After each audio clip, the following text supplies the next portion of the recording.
To the point programme में स्वागत है आपका। आज का हमारा विषय है स्टेबल कॉइन्स क्या हैं, स्टेबल कॉइन्स। आइए सबसे पहले देखते हैं ये चर्चा में क्यों है। हालिया खबरों के अनुसार 1 अगस्त 2025 को हांगकांग मौद्रिक प्राधिकरण ने स्टेबल कॉइन्स अध्यादेश को लागू कर दिया है। यह नियामक ढांचा फिएट संदर्भित स्टेबल कॉइन्स के निर्गम और उपयोग को विनियमित करने हेतु बनाया गया है। यह कदम वैश्विक स्तर पर क्रिप्टो करेंसी को नियंत्रित करने की दिशा में एक अहम पहल है, विशेषकर सीमा पार लेन देन और व्यक्तिगत वित्त में स्टेबल कॉइन्स के बढ़ते उपयोग को देखते हुए। आइए अब जानते हैं स्टेबल कॉइन्स अध्यादेश के बारे में।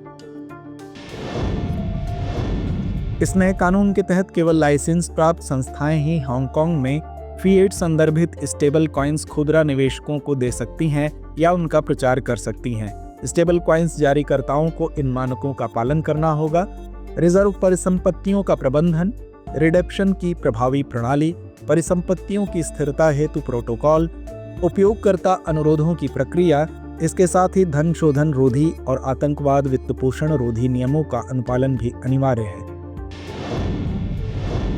आइए अब जानते हैं स्टेबल कॉइन्स क्या हैं।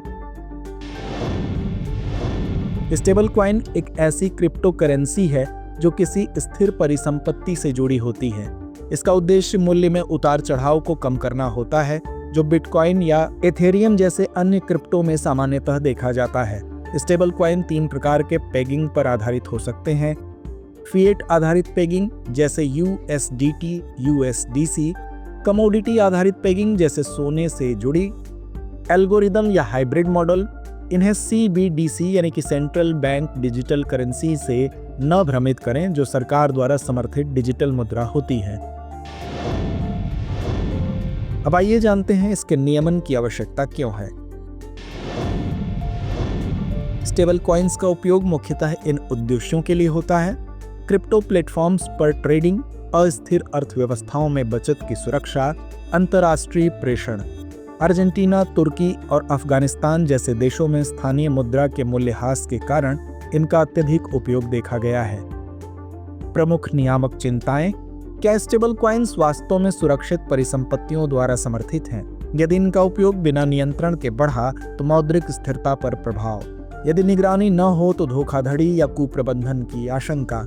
उदाहरणतया 2022 में टेरा UST नामक एल्गोरिदमिक स्टेबल कॉइन्स के मूल्य में भारी गिरावट आई थी, जिससे बाजार में अफरा तफरी मच गई और निवेशकों को भारी नुकसान हुआ। आइए अब नजर डालते हैं वैश्विक परिप्रेक्ष्य में स्टेबल कॉइन्स विनियमन पर। संयुक्त राज्य अमेरिका जुलाई 2025 में जेन्युस अधिनियम पारित किया। स्टेबल कॉइन के लिए 100% लिक्विड रिजर्व आवश्यक, प्रत्येक माह रिजर्व का खुलासा अनिवार्य, मार्केटिंग और ऑडिटिंग हेतु मानक नियम लागू। जापान और सिंगापुर ने भी ऐसे ही कानून लागू किए हैं। चीन ने जहां अधिकांश क्रिप्टो गतिविधियों पर प्रतिबंध लगाया है, वहीं उसकी टेक कंपनियां हांगकांग को स्टेबल कॉइन नवाचार का केंद्र बनाने में रुचि ले रही हैं। तो आइए अंत में नोट करते हैं आज का अभ्यास प्रश्न। स्टेबल कॉइन्स के संदर्भ में निम्नलिखित कथनों पर विचार कीजिए। पहला, स्टेबल कॉइन्स केवल केंद्रीय बैंकों द्वारा ही जारी किए जा सकते हैं। दूसरा, स्टेबल कॉइन्स हमेशा फिएट मुद्राओं से जुड़े होते हैं। उपर्युक्त में से कौन सा या कौन से कथन सही है या हैं?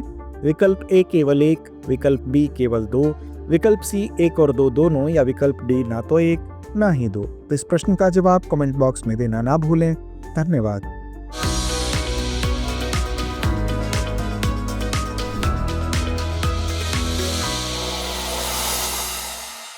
डियर व्यूअर्स, अपने एग्जाम की तैयारी को और बेहतर करने के लिए हमारे चैनल को लाइक, शेयर और सब्सक्राइब करना न भूलें।